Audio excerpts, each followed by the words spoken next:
Ulakut and Atilihai, Toddi Ovunga. Good day and welcome. My name is Todd Russell. I am the president of the NunatuKavut Community Council, and we proudly represent the Inuit of NunatuKavut, a strong and resilient people. Two of these people here today are amazing and strong women from Cartwright in Sandwich Bay, NunatuKavut, Netsatuk. And I want to acknowledge and thank Priscilla Clark and Sandra Mugford for their performance. Nakamik. They are part of the Sandwich Bay Residential Schools Drumming Group, which includes a number of women whose lives have been impacted by residential schools, and together they are on a path of healing and storytelling through the Inuit drum dance. And I thank you again for helping bring back our drum and for starting us off in a very good way. I am also joined by my Vice President, Jim Hallwell, NCC's Chief Governance Officer and negotiator on our rights recognition file, Dr. Amy Hudson, and our Chief Communications Officer, Kelly Broomfield. All of us are Inuit, citizens of NunatuKavut and members of the NunatuKavut Community Council.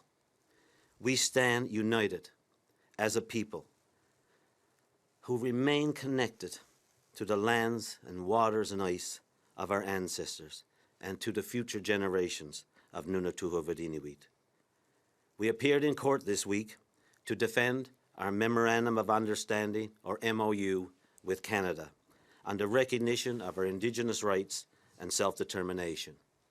This MOU follows decades of advocacy, relationship building, and extensive genealogical, archaeological, and anthropological research to support our land claim submission to Canada, which was first filed in 1991.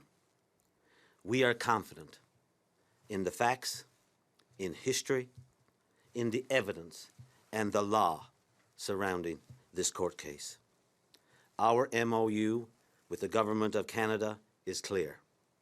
This is about NunatuKavut Inuit and our rights and our priorities. It sets out a framework and a broad agenda for possible discussion. It is a document that affirms our relationship with the federal government and in no way, shape, or form undermines or diminishes the claims of any other Indigenous group. In fact, the MOU points toward processes like the duty to consult when the time is right. And on the duty to consult, it should be very clear and known to all that NunatuKavut Inuit have already run the duty to consult right, a Section 35 right, and that remains. It is unfortunate that the Innu Nation and the NunatuKavut government, supported by Inuit Tapleri Kanatami, has chosen to invest in a misinformation campaign that seeks to undermine who we are and where we come from. Today, I want to dispel some of the false and absurd and indeed ludicrous allegations mounted by Innu Nation and NunatuKavut government.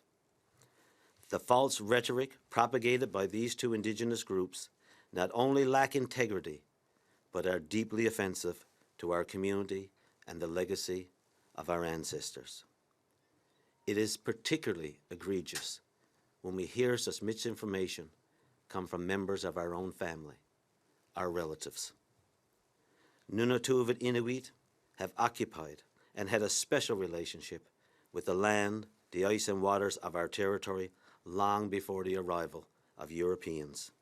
In fact, our Inuit ancestors occupied North and South Coast Labrador and Central Labrador prior to the arrival of other Indigenous peoples. Today, we still travel these same trails, and we navigate the ice and sea like those who came before us. And we fish for food from the very same places and the same waters that our ancestors did. We continue to hunt and harvest and continue to feed our families in the places that our ancestors did, in the places that we know, in the place that we call home. NunatuKavut Inuit are the beneficiaries of the British Inuit Treaty of 1765, which was to ensure that our ancestors and their children would continue to live freely and safely upon our lands as we have always had, and without threat from outside interests. We have never relinquished our rights to our homeland. Our oral history humbly reminds us of our coexistence with other Indigenous peoples throughout Labrador, and in fact, what is now the province of Newfoundland and Labrador.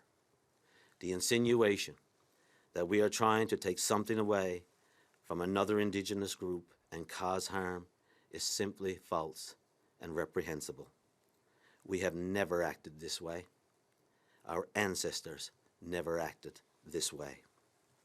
Furthermore, we can only surmise that such allegations are postured to create narratives that are intended to divide while making their own people believe that we are somehow a threat. This could not be further from the truth. There are many examples where we have stood together with the Innu Nation and NunatuKavut government to address common issues impacting all of our peoples. Some examples include the Muskrat Falls Hydroelectric Project, the protection of caribou, and employment and training. And for decades, we sat at the same table to discuss matters like low-level flying. We have never been motivated by greed and selfishness. Like many other Indigenous peoples across this country, we are impacted by colonial exploitation of our lands and resources. Given some of these recent allegations against us, I ask, has anyone asked the Innu Nation, the NunatuKavut government, Inuit Taparit Kanatami, to substantiate their claims? Or why they are pursuing such misinformation that incite lateral violence and bring harm, yes, to our people, but I believe to all Indigenous peoples. We must remember, we share these lands we call home, and we will continue to share these lands for generations to come.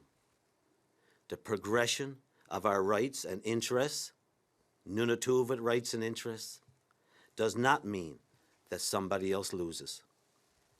This type of fear-mongering is born from colonial policies and legislation that have always sought to undermine and infringe upon Indigenous lands and rights. We should ask Innu Nation and NunatuKavut government why they are now perpetuating such a colonial legacy upon our people.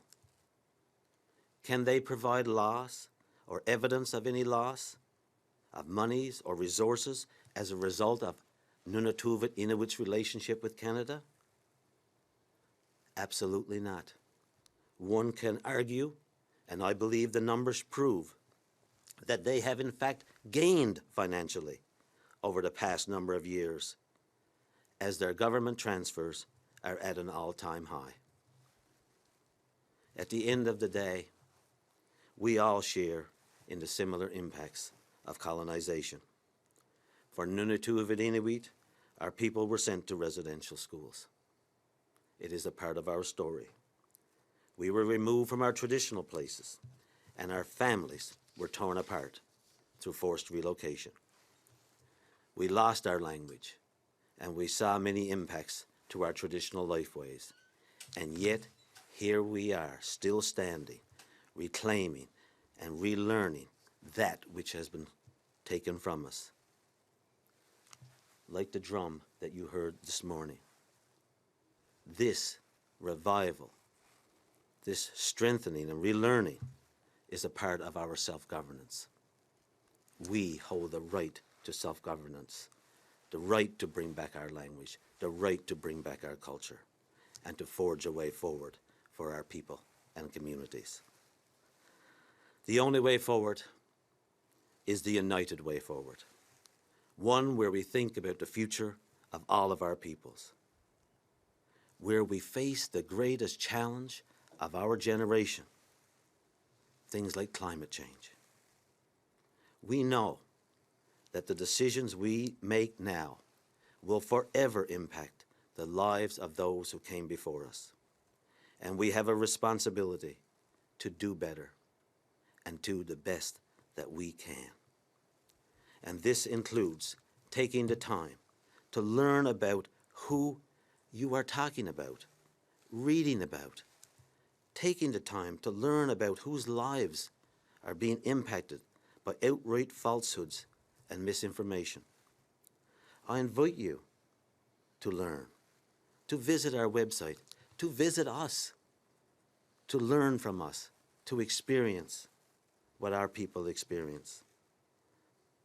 Learn about who we are and where we come from, our path that we have taken to recognition, our path of healing, and our hope for reconciliation. And we ask that you stay connected, because over the next few months, we will be releasing more information to help bridge understanding and, of course, engender mutual respect. And through it all, we will continue to move forward, to strengthen our relationships and our governance. We will never relinquish the fight for our rights and our recognition. Nakamik, thank you very much for being here. Thank you very much for listening, and I certainly invite any questions from those who might be on the line. There's no question at the moment, so that will conclude the press conference. Thank you. Thank you very much.